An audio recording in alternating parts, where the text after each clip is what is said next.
好，来继续来看高雄的三明区有一间食甲饱的餐厅，民众来指控讲无及格，有来限制着食饭的时间是90分钟，问题是出菜真慢，而且菜色阁真少，甚至有的海产无青，计销的时阵阁互加收罚金，感觉真冤枉。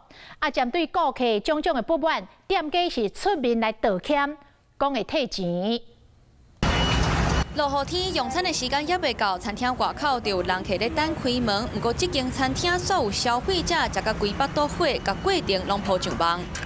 民众面册铺文表示讲，昨暗时甲厝内人拢总集个为屏东专工到高雄的三明区这间食甲饱的餐厅来过父亲节，开700外块，只是用餐时间90分钟，一届上济点10出菜，就要等20分钟才会当过点，等真久3-4米总算上肚，煞干那3片，甚至往来虾仔球干那食到一粒，已经第4届点菜，煞第1届点的菜拢也未送来，互伊感受真歹。同款的情形，其他的人客嘛有当到。他出菜来就是可能比较慢，对，那所以我们的部分还会在做加点的时候，他就是会漏几道菜给我，我们没有把它吃完，就是留就是有问题的海鲜，然后那时候要去结账的时候，他就说什么我们的食材过多，然后就是好像我印象中好像是罚我们100块吧，是不知情的状况之下被他罚了。 这样子吗？